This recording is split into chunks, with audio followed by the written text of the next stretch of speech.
Today, I'm here at the office of my neurologist, the brilliant Dr. Peter Jerome. He diagnosed my Parkinson's 5 years ago, and he has been a support, and even a friend, ever since. Hello, Peter. Thank you, Marsh, for that generous introduction. I'm very happy to be here to help inform all your viewers. So what is it that you want to know? I want my readers to get a glimpse of what goes through the mind of a good solid neurologist like yourself when a patient comes to you, worried that they might have Parkinson's disease, or they're having symptoms that make you suspect it. It's tough, because Parkinson's presents at first in so many different ways. Many patients first complain of something that seems relatively minor. Even Michael J. Fox was first dismissed with a twitch in his pinky finger. And there are so many other symptoms that don't involve the classic tremor and rigidity that we all typically think of when we think Parkinson's disease. That's right, Marsh. In fact, before any signs of abnormal movement occur, many patients have other disturbances like nightmares, insomnia, and even depression.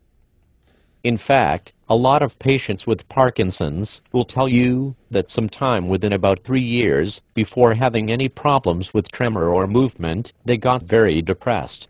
Some to the point of needing treatment. Others will say that for about 2 or 3 years before movement problems even started, they had a lot of tiredness during the day for no apparent reason. You're right, Doc.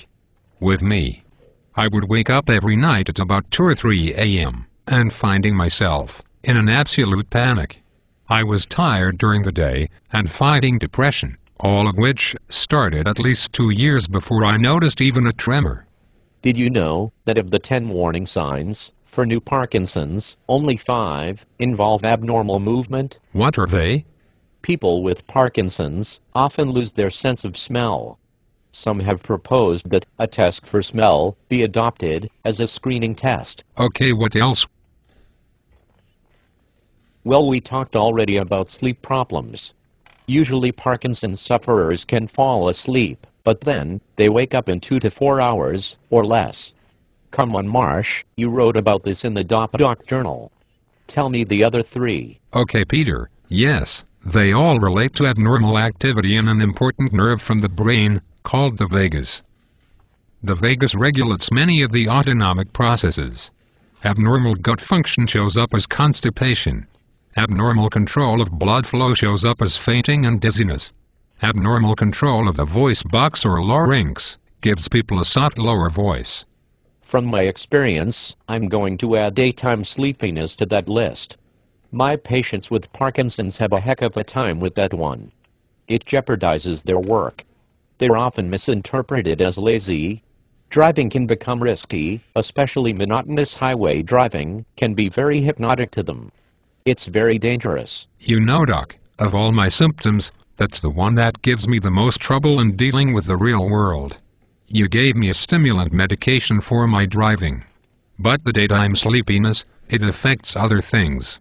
I almost never can sit through a lecture or even a movie in a dark theater without falling asleep. Often people think I'm on drugs.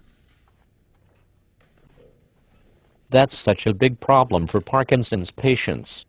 Over 70% suffer from EDS, excessive daytime sleepiness.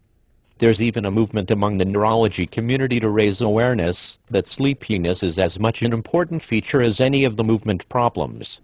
Even patients are poorly educated about this and think it's from their medication. Well, I hope that raises awareness. Now what about other signs of Parkinson's that don't involve movement? I know with me I've had an overactive bladder and find myself with the urge to pee at least every hour. Yes, bladder overactivity is related to the same loss of autonomic control that affects the vagus that you were talking about. Other autonomic functions misfire as well. Okay, I get it, haha. Yes, sexual misfirings, erectile dysfunction and problems achieving orgasm are fairly common. In fact, Parkinson's is one of the few conditions where private insurance will pay for Viagra prescriptions. Okay, Doc, since my readers, they love top 10 lists, What would you consider the top 10 non-movement related warning signs of Parkinson's disease? Well, since when you called me yesterday and said you'd be asking me, I cheated and wrote a list. Great. Then, like David Letterman, let's start with number 10.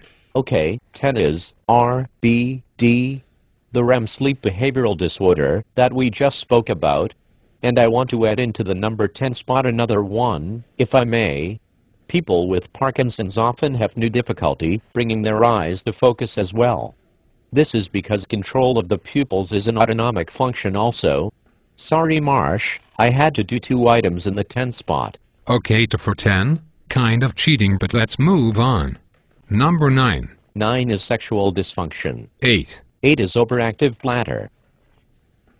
7. Dizziness or fainting. 6. Softening or lowering of the voice. 5. Constipation, defined as fewer than 2 bowel movements a day. 4. 4 is disordered sleep. Not much trouble falling asleep, but waking up just a few hours later and often repeating the cycle several times in a night. The awakenings are often associated with unpleasant feelings or nightmares. 3. Loss of sense of smell. Yes, for me, food just doesn't have the same subtle tastes, and I find myself over-seasoning my food. Okay, how about number 2? 2 is new psychiatric problem, usually depression or anxiety. Often they occur together. Okay, drum roll please. Folks, here is Dr. Peter Jerome's number 1 warning sign of Parkinson's disease that doesn't involve movement. What is it, Doc? My number 1, because in itself, it can be so disabling on its own, is EDS, excessive daytime sleepiness. Well, we don't